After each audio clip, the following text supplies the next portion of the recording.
규탄 성명서. 국정농단 최순실과 손잡은 윤석열 정권, 정치검찰의 안민석 의원 기소를 규탄한다.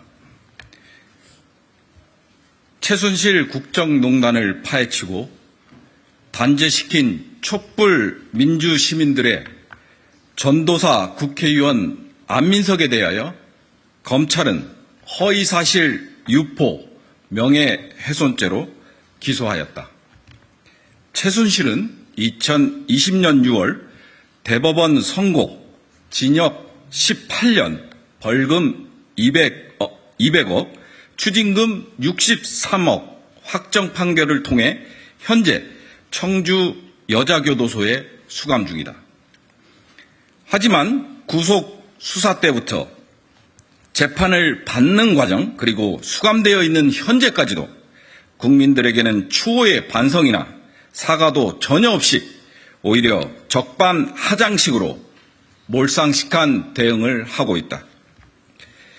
특검과 검찰에 압류된 강남의 소유 빌딩을 매각하고서 남은 차액을 딸 정유라에게 잘 숨겨서 갖고 있으라는 편지를 쓰고 나는 누구인가라는 책을 통해서 특검 수사와 재판에서 인정된 사실까지도 모두 부인하고 탄압으로 몰고 가며 독재시대, 독재자적 DNA로 대한민국 민주주의 시스템 자체를 부정하는 행태를 보이고 있는 것이다.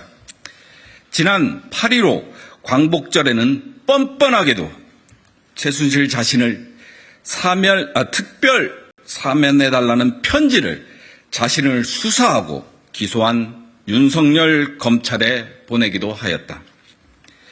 이러한 최순실의 몰상식한 행위를 가능하게 한 것은 윤석열, 한동훈, 이원석 등 특검과 특검 이후에 검찰이 최순실 일가 불법 형성 재산에 대한 수사 중단, 유럽 자금관리자 의혹 데이비드 윤에 대한 미송환과 해외 재산 추적 중단, 권력형 기득권 커넥션이라고 할 수 있는 주요 인물들에 대한 봐주기 수사, 소극적 기소와 재판에 기인한 것이다.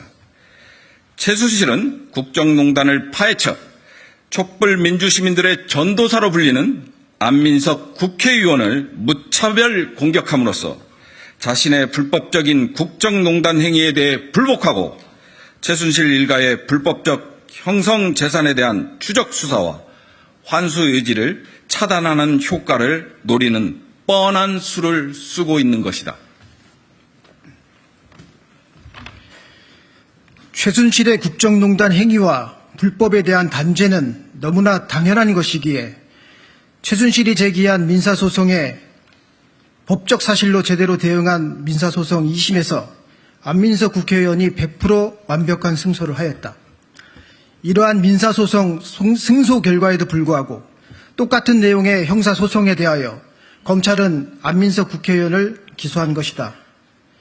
국정농단 행위자 최순실에 대한 의혹과 사실을 전하고 민주시민들과 검찰이 내용을 파헤쳐 사법부에서 단죄한 정상적인 국회의원의 활동이 어떻게 명예훼손이 되는가?